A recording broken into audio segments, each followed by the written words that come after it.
tarde, queridos seguidores. Mais uma vez gravando um vídeo para o meu canal do YouTube, Célia Givartowski, a psicanalista. Assistam o vídeo até o final, vai valer a pena. E inscrevam-se no meu canal para receber alerta de vídeos novos. E, se possível, peço que cliquem no joinha. Obrigada. O assunto que escolhi para hoje é uma matéria do jornal El País, Buena Vida. 9 perguntas que você deveria fazer ao psicólogo antes de começar uma terapia. Este teste é a melhor maneira para garantir que você vai contar sua vida ao profissional adequado. Porém, cuidado, nem sempre. Manuela Sanoja, em 27 de fevereiro passado, escreveu esse artigo. Faz semanas, talvez meses, em qualquer coisa te altera, quando você não estoura por bobagem, começa a chorar sem motivo. Os amigos tentam te animar, mas você sabe que precisa de outra ajuda. Então põe mãos à obra para marcar uma consulta com um terapeuta. Seja ele psicólogo, psicanalista. Você intui que essa é a solução, mas como saber se está escolhendo a pessoa adequada? A melhor maneira de descobrir é não deixar que o profissional seja o único a fazer as perguntas na primeira entrevista. Antes de contar a sua vida a ele, pergunte sobre sua carreira. Entre os psicólogos, terapeutas, psicanalistas, como em todas as carreiras, há profissionais e profissionais. Alguns são adequados para realizar certos projetos e outros se encaixam à perfeição no manejo de situações completamente diferentes. Saber qual lhe convém fica mais fácil se você conseguir que respondam as seguintes perguntas, que ela descreve abaixo. Porém, fica um alerta meu aqui. Como psicanalista que sou e a experiência que tenho, muitos livros publicados, muitos artigos científicos publicados no Brasil e no exterior e 20 anos de clínica. E ministro ainda aula em curso de formação. Sim, concordo que a pessoa precisa saber onde ela está pisando. Mas e daí? Desde quando um leigo tem conhecimento para fazer essa tal avaliação? Não seria melhor pesquisar sobre esse profissional no Dr. Google, já que as pessoas costumam se consultar lá antes de vir para a consulta? Ou procurá-lo porque alguém indicou e deu certo? Enfim, as perguntas têm fundamento, sim, algumas. Porém, avaliar um profissional se eu não sou da área fica difícil. Por exemplo, eu avaliar um advogado. Posso ter bom senso, perceber certas coisas, mas não tenho como, eu não tenho conhecimento suficiente para dizer se ele é bom ou ruim. Ele pode ter feito serviço para um, ter dado certo, para outro não. E também precisa ver a especialidade dele. Mas bons profissionais hoje estão no Google catalogado e tem o seu currículo e a sua especialização e as suas publicações todas no Google. Então, é um bom jeito de ficar sabendo. Continuando ao artigo. Qual é sua especialidade? No Brasil, essa pergunta é importante porque a psicoterapia não é uma atividade privada de psicólogos, podendo ser praticada por outros profissionais como psicanalistas, desde que não utilizem o título de psicólogo. Penso ter um pouco de preconceito aí, porque, como você mesmo disse, existem profissionais e profissionais em todas as áreas. E ninguém que seja um profissional ético, de gabarito, de cunho moral, vai dizer que tem um título que não tem. Então, eu acho que o Google responde bem essa pergunta sobre nós profissionais sérios, éticos e com moral. Porque lá tem a nossa vida exposta para quem quiser ver. Que tipo de terapia faremos? É importante saber em que consiste o percurso planejado pelo profissional, já que eles podem ser muito diferentes e é importante estar disposto a se submeter a esse plano. Cada terapeuta tem as suas preferências. A cognitiva comportamental trata a forma como o indivíduo interpreta as situações, como reage a elas e as emoções que lhe geram. A psicanálise procura a origem dos nossos problemas em vivências passadas, geralmente ocasionadas lá na infância.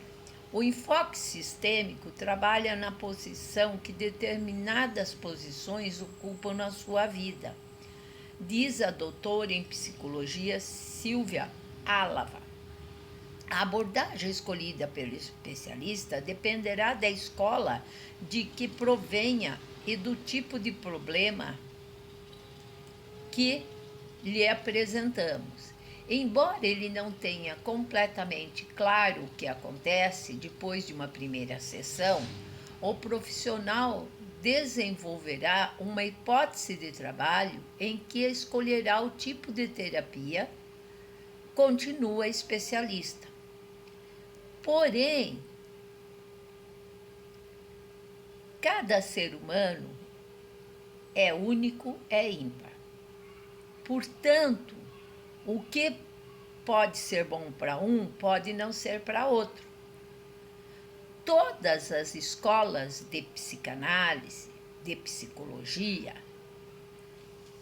tratam dos mesmos problemas por diferentes vertentes. Porém, volto a afirmar, como o leigo pode avaliar se aquele tipo de terapia para ele é bom ou não? Eis a questão. Como sei se dará certo? Outra pergunta que o paciente deve fazer. É a dúvida dele, ele deve colocar. Porém, pedir que tenha resultados garantidos é demais. Mas com esta pergunta é possível obter informações relevantes. É preciso perguntar e pesquisar se a metodologia do especialista é respaldada por evidências empíricas e se ficou demonstrada sua eficácia em casos como o que ele apresenta, esclarece Álava. Para descobrir isso, podemos nos dirigir diretamente ao terapeuta ou qualquer conselho de psicologia. Se uma metodologia tiver aval científico em casos como o nosso, é provável que funcione, mas isso não é garantido. Também é importante nos sentirmos à vontade com o método. A química entre o psicólogo e o paciente é fundamental. Quando não existe, podemos nos sentir pouco à vontade numa terceira ou quarta sessão e largar sem ter conseguido nada. Aponta Dapra. Álava concorda, é preciso criar um vínculo e uma aliança terapêutica. A pessoa que temos diante de nós deve nos passar credibilidade e devemos confiar nas emoções que nos transmite. Portanto, Concordo muito com a doutora Álava. Sem relações vinculares entre paciente e profissional, não se consegue fazer nada. O terapeuta não tem bola de cristal, nem usa turbante na cabeça e não faz adivinhações. O trabalho de uma análise ou de uma terapia, seja cognitiva comportamental, seja outro tipo, sistêmica, enfim, ela precisa da vontade do paciente de querer se transformar. Porque o analista sozinho, o terapeuta sozinho, não consegue fazer nada. Ele apenas serve de espelho para o paciente poder se enxergar e não para imitá-lo. E também sem relação vincular, sem empatia, nada acontecerá. É hora do que interessa. Você recebeu a recomendação de um profissional que parece competente. E se dependesse de você, começaria a terapia hoje mesmo, mas tenha paciência. Há mais coisas que convém ter claras antes de contratar seus serviços. Quanto vai custar? Realmente o paciente tem que perguntar sim sobre o preço. Porque ele precisa se preparar para poder enfrentar esse tipo de tratamento. Não acho que seja de mau gosto perguntar sobre o preço. Você faria mal em evitar essa questão. Para dar para, porém, pagar menos nem sempre é um bom sinal.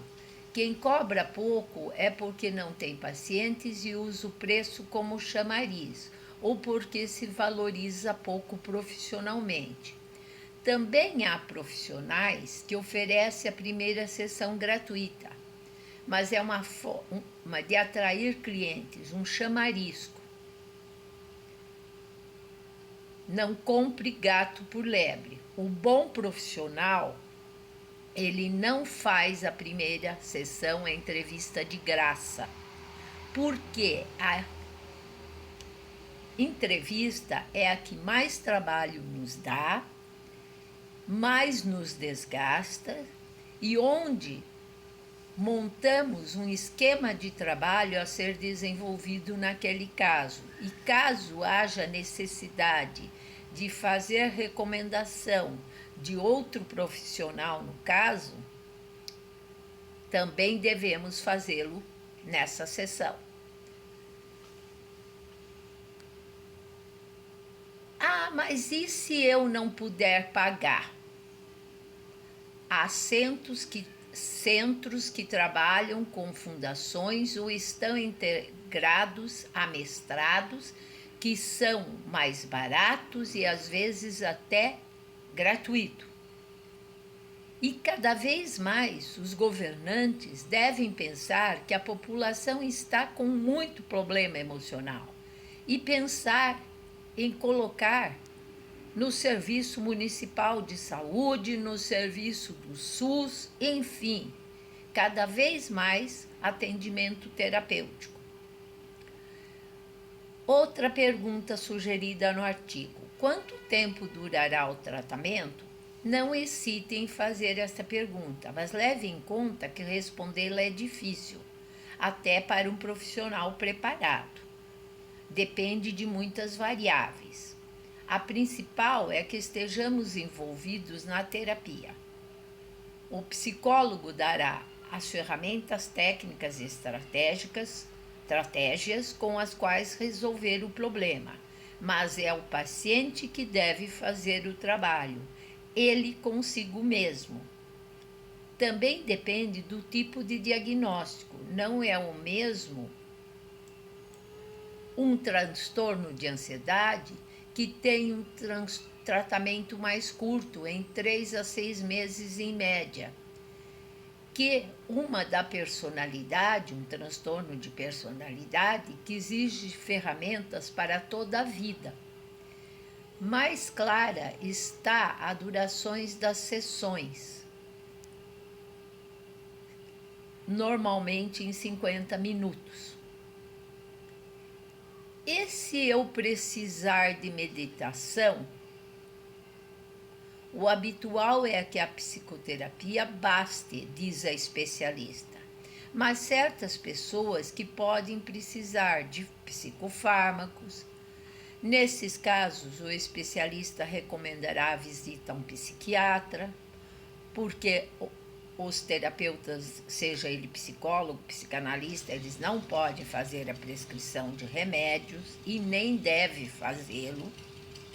Não pode nem sequer propor remédios próprios, como da homeopatia, florais. Se ele começar a fazer um mercado persa na sua primeira sessão, desconfie. Aí tem coisa. Melhor pergunta agora do que lamentar mais tarde. Uma vez começado o tratamento, é normal que continue surgindo perguntas. Qualquer fase da terapia é oportuna para fazê-las, mas o melhor é se antecipar. Estas são as perguntas que podem aparecer durante o tratamento. Como saberei se o tratamento está funcionando? A melhor indicação é como você se sente, se há registros e medidas tomadas durante a terapia. O profissional pode mencioná-las de antemão. A especialista se refere, por exemplo, a questionários que o psicólogo aplica e a diários em que o processo vai sendo anotado. Assim, podemos comparar se continuamos tendo a mesma quantidade de crises do que quando começamos a terapia, se nos sentimos tão mal tanto quanto. Também permite medir nossa melhora com as capacidades de linguagem emocional que vamos adquirindo ao longo das sessões. No princípio, você se sente médio, mal ou bem, mas essas não são emoções. Passadas umas 3 ou 4 sessões, você é capaz de se expressar mais. O que devo fazer para notar uma melhora? Aqui entra em jogo a confiança entre o terapeuta e o paciente, a empatia, a relação vincular que foi formada entre ambos. Se você travar numa sessão, deve ser sincero, claro com o terapeuta. Só assim ele poderá avaliar se é preciso mudar o enfoque, procurar outras variáveis que não estejam sendo tratadas, ou saber se está pondo foco unicamente no negativo. Há pessoas que não vão ao psicólogo com expectativas de estarem sempre bem, mas isso é impossível na vida. Não se trata de estar todo dia em cima de uma nuvem cor-de-rosa, e sim de saber gerir as situações ruins e é o terapeuta que lhe dará as ferramentas para isso, esclarece a especialista. E se recair ao terminar o tratamento, uma parte muito importante das sessões é trabalhar a prevenção para que isso não ocorra. Mas se acontecer, não é preciso se preocupar. Podemos voltar e repassar as ferramentas técnicas que aprendemos. Continua a doutora Álava. Nesse caso, é muito provável que o processo seja muito mais curto. O habitual que em poucas sessões se volte a conseguir, conclui ela.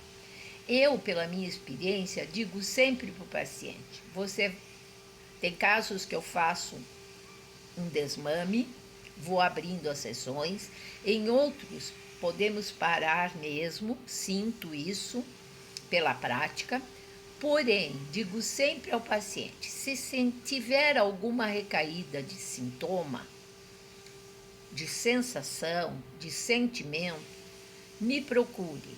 Às vezes, depois de anos, uma única sessão resolve e nos volta aos trilhos e nos dá ao norte, a direção a seguir.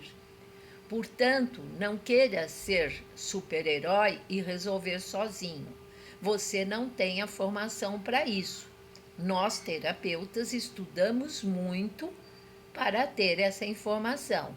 E, além de tudo, não só sabemos muita teoria psicanalítica, mas também aprendemos a ler pessoas e não livros, a usar da empatia, colocar-se no lugar do outro, enlouquecer temporariamente durante uma sessão com o nosso paciente, como dizia Bion.